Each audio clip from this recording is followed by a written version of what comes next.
Bismillah ar-Rahman ar-Rahim, salam alaikum. Salut mes chers élèves de troisième année collège. J'espère que vous allez bien et que vous êtes prêts pour cette dernière étape de l'année scolaire. Après quoi, vous allez affronter l'examen régional que vous devez réussir, bien sûr, et couronner le cycle collégial par un exploit magnifique. Je vous souhaite bonne chance. Maintenant, nous allons commencer la dernière étape du programme de physique-chimie. C'est l'unité de l'électricité. Bien sûr, il comprend 3 leçons. La première, c'est la résistance électrique. La deuxième, c'est la puissance électrique. La troisième, c'est l'énergie électrique. Bien sûr, vous avez déjà eu les notions préliminaires élémentaires de l'électricité, telles que le circuit électrique, quelques composantes électriques dans la première année et deuxième année.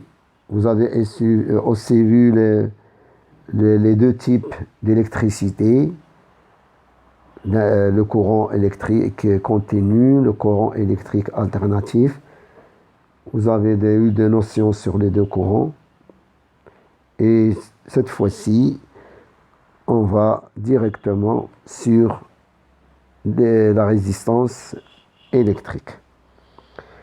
Donc, cette résistance électrique, c'est une composante qui caractérise, ou bien c'est une grandeur physique qui caractérise une composante électrique qu'on appelle le conducteur ohmique. Ce conducteur ohmique, c'est un dipôle qui, si il est intégré dans un circuit électrique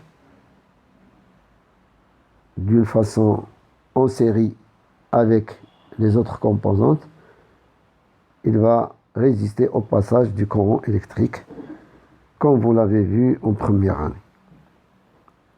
Donc, commençons cette première leçon, qui est la résistance électrique. On va en déduire après une loi qui s'appelle la loi d'Ohm.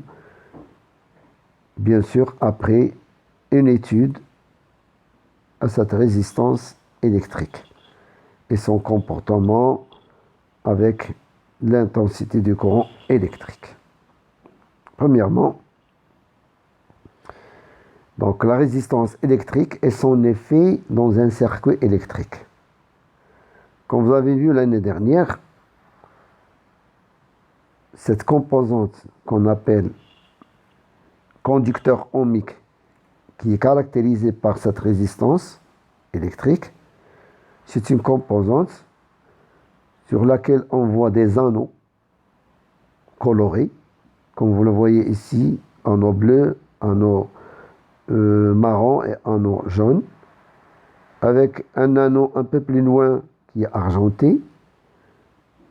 Les 3 anneaux colorés qui sont à gauche, ils permettent de déterminer la valeur en appliquant la valeur bien sûr de la résistance R de ce conducteur ohmique en appliquant un code qu'on appelle un code universel pour déterminer la valeur de la résistance R.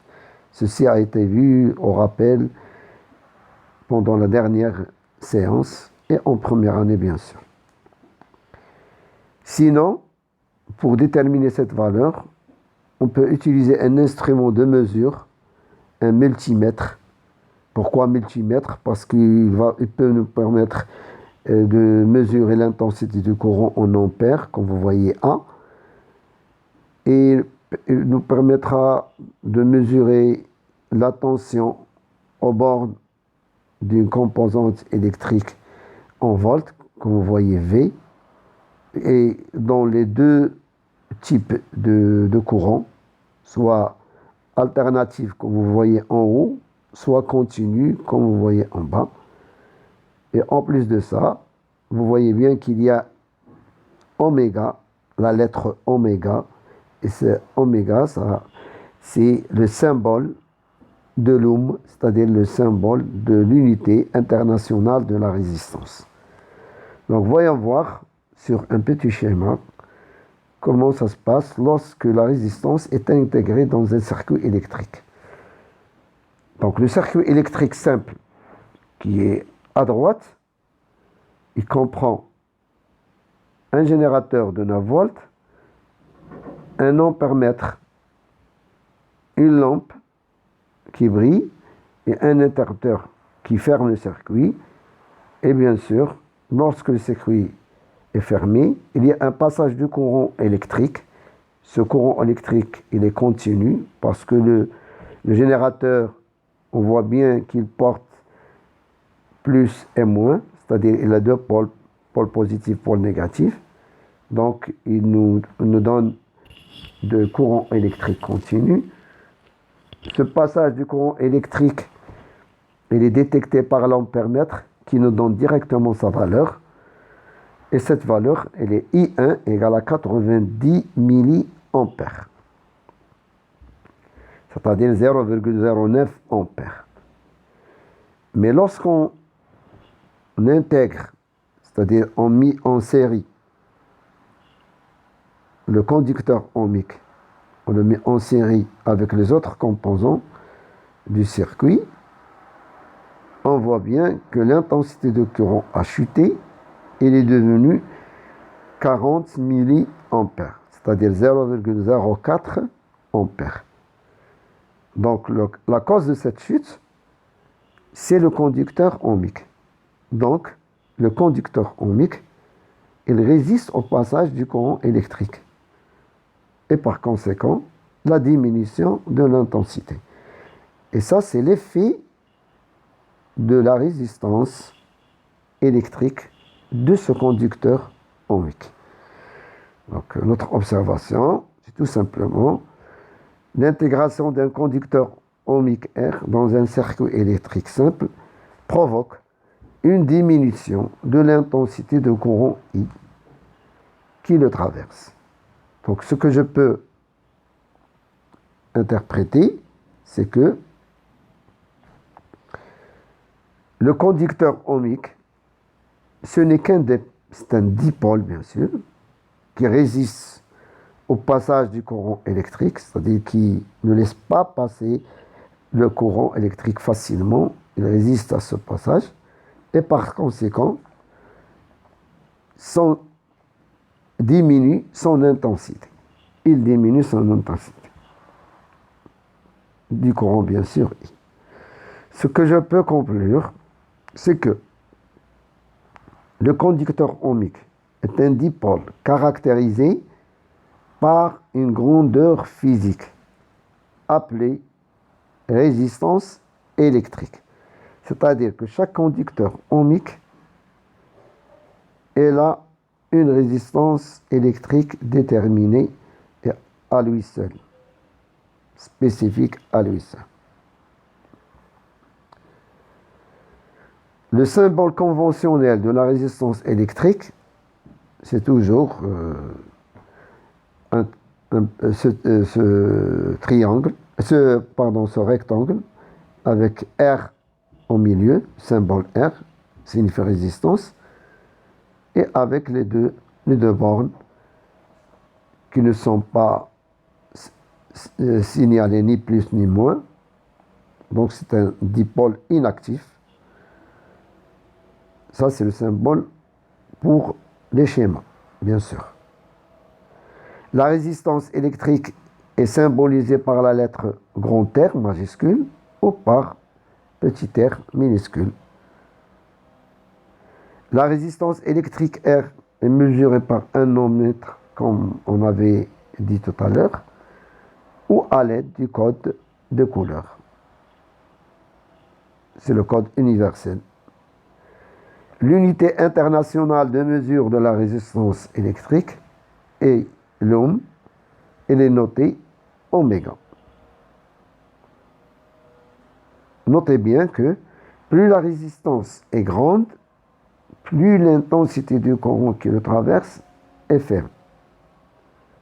C'est-à-dire, si la résistance est petite, l'intensité, elle est plus forte qui traverse. Si tant que la résistance augmente, le courant devient, son intensité diminue. La loi d'Ohm. Alors, mesurer l'intensité du courant pour différentes tensions U au bord d'un conducteur ohmique. C'est-à-dire là, on va étudier le conducteur ohmique lorsqu'il est sous tension pour voir comment l'intensité du courant varie avec la variation de la tension en présence, bien sûr, d'une résistance. L'expérience, elle est comme suit. Le montage expérimental, il est là, comme vous le voyez. On a un générateur.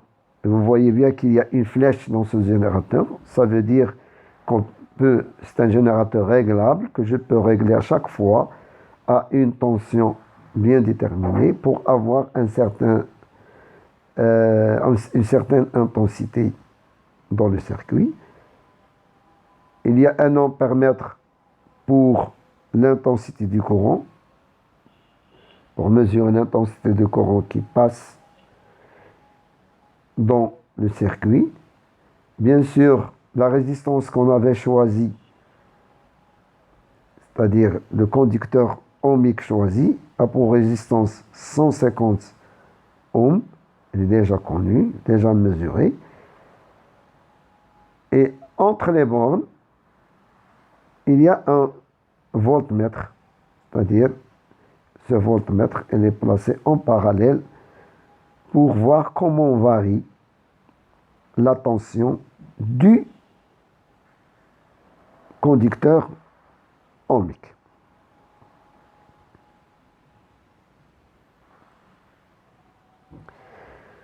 Ce qu'on va faire comme expérience, c'est qu'on va changer la valeur de la tension au bord du générateur et on enregistre la tension au bord du conducteur ohmique U.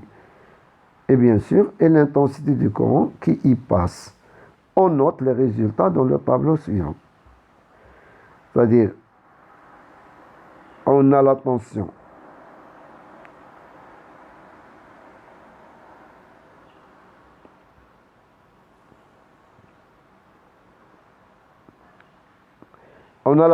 donnée par le générateur. C'est lui qui va fournir le courant électrique. Et on va voir comment cette résistance, c'est-à-dire le conducteur ohmique, comment on va réagir et quelle serait sa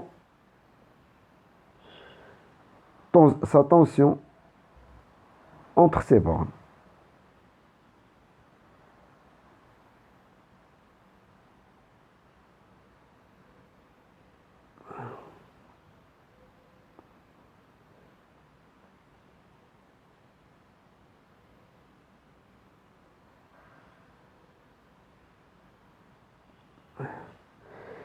On change la valeur de la tension au bord du générateur et on enregistre la tension au bord du conducteur ohmique U et l'intensité du courant qui y passe bien sûr. On note les résultats dans le tableau suivant. Voilà ce qu'on avait trouvé. C'est que si la tension est nulle, c'est-à-dire le circuit il est ouvert, l'intensité du courant elle est nulle, c'est-à-dire il n'y a pas passage du courant. Si la tension elle est de 1,5 volts, on enregistre une intensité de 0,01 ampère. Si la tension elle est de 3 volts, l'ampèremètre indique 0,02 ampère. Si la tension qu'on a choisie est de 4,5 volts, le courant elle est de 0,03 ampères. Si la tension elle est de 9 volts, l'intensité qui passe dans le courant elle est de 0,04 ampères. Si la tension elle est de 9 volts, l'intensité du courant a pour valeur 0,060 ampères. Déjà, on voit bien que si la tension augmente, on voit bien que l'intensité du courant augmente. On dira que la tension au bord du conducteur ohmique, elle est proportionnelle à l'intensité de courant qui traverse ce conducteur ohmique. Donc, il y a proportionnalité entre U et I. On cherchera s'il y a vraiment, on cherchera la proportion U sur le coefficient de proportionnalité qui est U sur I. Donc, la division donne 150 volts par ampère, 150 volts par ampère, 150 volts par ampère, 150 volts par ampère, 150 volts par ampère. Donc, on voit bien qu'il y a une proportionnalité entre la tension U au bord du conducteur ohmique et l'intensité du courant qui traverse ce conducteur ohmique. Observation et interprétation. L'intensité I du courant qui traverse le conducteur ohmique de résistance R augmente, on voit bien qu'il a augmenté, il augmente, lorsque la tension U entre ces bornes augmente, c'est-à-dire entre les bornes de la résistance, c'est-à-dire aussi entre les bornes du conducteur ohmique. On dira alors que la tension U au bord de la résistance est proportionnelle à l'intensité I du courant qui la traverse. Donc il y a proportionnalité. Le rapport de proportionnalité qu'on vient de calculer, il est toujours constant. Et d'après le tableau, on a bien vu que U1 sur I1, U2 sur I2, U3 sur E3, U4 sur I4, U5 sur I5, c'est-à-dire n'importe quelle tension qu'on divise avec le courant qui passe, on a trouvé, et on trouve 150 volts par ampère. Donc déjà, le rapport de proportionnalité, il a une valeur et une unité. Une valeur et une unité. Ça veut dire que c'est un résultat concernant une grandeur physique. Parce que chaque grandeur physique, elle a une valeur, une unité internationale et un instrument de mesure. Et lorsqu'on vient, et d'après les données de l'expérience, la résistance des conducteurs, c'est R égale à 150 ohms. C'est elle qui porte ce chiffre, cette valeur de 150.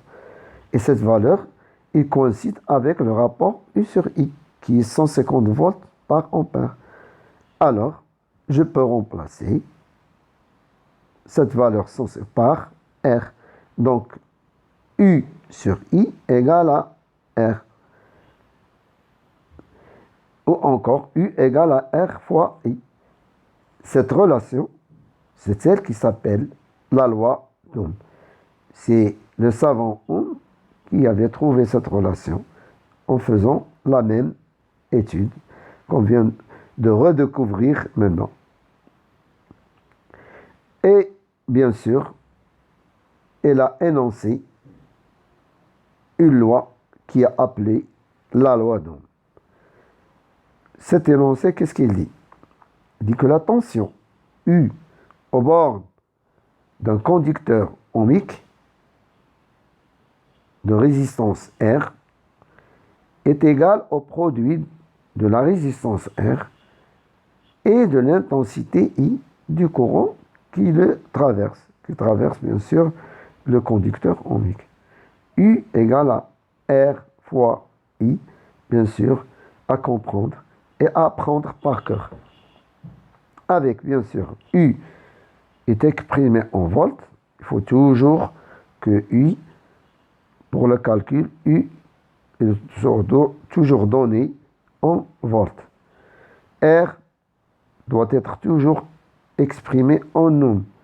Et l'intensité I, elle doit être toujours exprimée en ampères. S'il y a un changement des unités, automatiquement, l'autre unité change.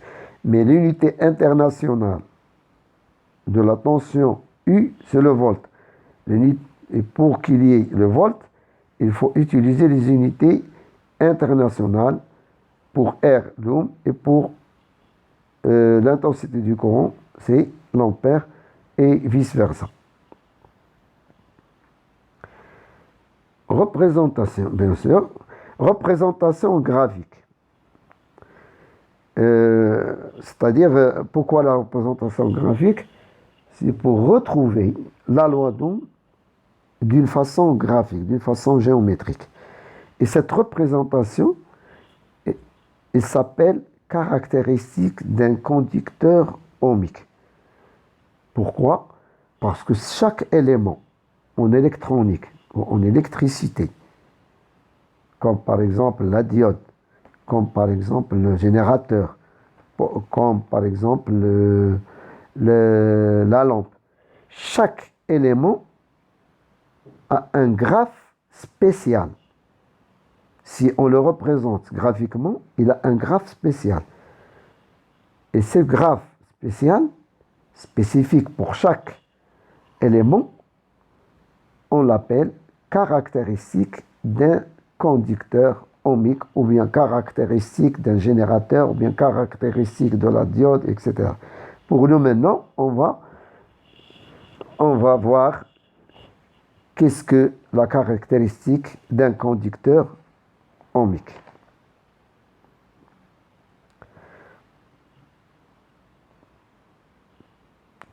Donc, ici, on va tracer une courbe.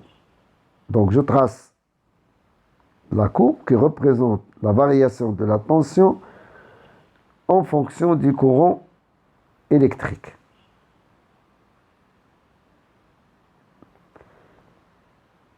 Dans un axe, l'axe des ordonnées, on va placer les tensions, parce que c'est la tension qui est en fonction de l'intensité. Donc, l'intensité, elle va jouer le rôle des abscisses. Les tensions U, elles vont jouer le rôle des ordonnées.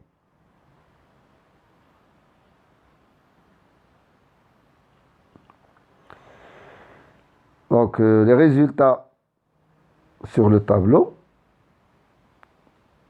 on va placer des couples, par exemple, placer dans les unités, les tensions U jusqu'à 9. Donc, placer les intensités de courant. Et après, on place les couples 1,5 avec 10, 3 avec 20 mA, 6 avec 40 et 9 avec 60. Et on trace que c'est ce qu'on appelle, cette représentation, c'est ce qu'on appelle caractéristique d'un conducteur ohmique. C'est ce trait-là, ce graphe-là qui passe par l'origine, qui est une fonction linéaire passant par l'origine. C'est ça, c'est ce trait-là qu'on appelle caractéristique d'un conducteur ohmique. On choisit deux points A et B. Chaque point a c'est un couple. Par exemple, A, c'est 10 mA, 1,5 volts. Et B, c'est 4,5 volts. X, c'est 60 mA, 4,5 volts. Donc, la courbe obtenue, c'est-à-dire le graphe obtenu, représente la variation de U en fonction de l'intensité du courant I. C'est-à-dire que U, lorsque U varie, I varie. U change, I change. Mais ce changement, il est proportionnel. ceci a donné une courbe qui passe par l'origine. Cette courbe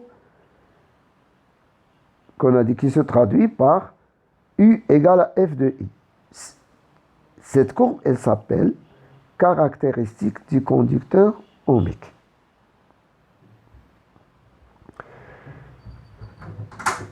La courbe obtenue est une droite qui passe par l'origine. Alors, c'est une fonction linéaire dont l'équation s'écrit de la façon suivante, comme toutes les équations linéaires.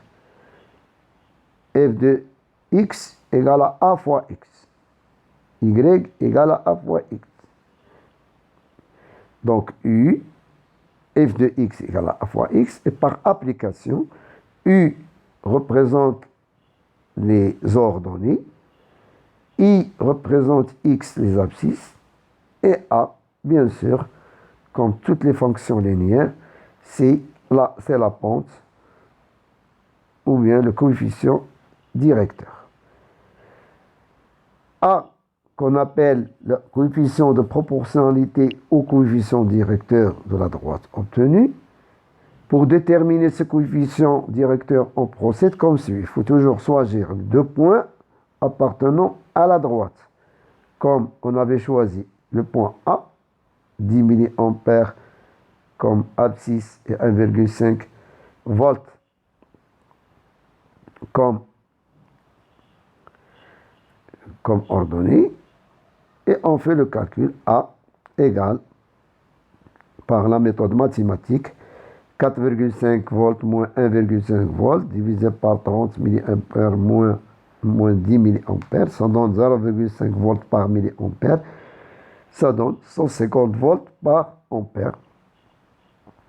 Par comparaison avec la valeur de la résistance R, on trouve que A, que ce coefficient directeur est égal à R, est égal à 150. Donc ça prouve toujours que U égale à R fois I. On en déduit la relation qui exprime la loi d'Ohm. Donc, vous voyez bien que cette relation a été exprimée de deux façons, en utilisant la proportionnalité et en utilisant le graphique. Donc, c'est toujours U égale à R fois I. Bon, les facteurs, maintenant, les facteurs qui agissent sur la valeur de la résistance électrique R d'un fil, parce que on a un fil conducteur, parce que le fil, lui aussi, il a une résistance. C'est pour cela que il y a parfois, les fils, parfois, ils deviennent chauds, ils se réchauffent. Donc, on va voir maintenant quels sont les facteurs qui agissent sur la résistance électrique d'un fil conducteur. Influence de la longueur, influence de la section et influence de la nature du métal du fil. On va voir la longueur, comment il agit sur la résistance, et la section, c'est-à-dire l'épaisseur, son diamètre, et la nature du métal du fil de conducteur. Est-ce qu'il est en cuivre, en chrome ou autre chose? Donc, pour la première expérience, on prend des fils conducteurs de la matière, du métal qu'on appelle le nichrome, avec une section de 0,3 mm, mais des longueurs différentes. C'est-à-dire le même type de métal et la même section, seulement longueur qui change. Par exemple, la longueur 0,5, 0,75 et 1 mètre. Donc, à 0,75 mètres, la résistance 7,7 ohms. À 0,75, 11,5. À 1 mètre, 15,4. Ça veut dire que si la longueur augmente, la résistance augmente. Tant que le fil elle est lent, elle résiste mieux, la résistance elle est plus grande. Maintenant, la section. On prend des fils d'un alliage de nichrome, de longueur 1 mètre, mais de sections différentes. C'est-à-dire, l'épaisseur, elle est différente. Et la section, on peut la mesurer par le diamètre. Donc, un fil d'1 mètre et de section 0,3 mm, un autre de 1 mètre et de 0,05 mm de diamètre de section. Donc, on voit bien que lorsque le diamètre augmente, la résistance diminue. Donc, plus le fil il est gros, plus sa résistance diminue. L'influence, on va voir l'influence de la nature du métal. Cette fois-ci, on va prendre des fils conducteurs qui ont la même section, la même longueur, mais avec des métaux différents. Par exemple, le cuivre, le constantin, le nichrome. Le constantin, le nichrome, le cuivre, ce sont des métaux, comme le fer, comme l'aluminium, comme l'argent, etc.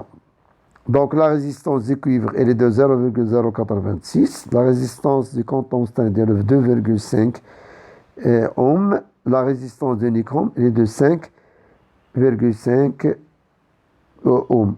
Donc le plus résistant, c'est le nichrome. Le moins résistant, c'est le cuivre. C'est pour ça qu'on utilise le cuivre pour des fils de connexion pour faire les circuits électriques. Donc R change, la résistance change d'un métal à un autre, bien sûr.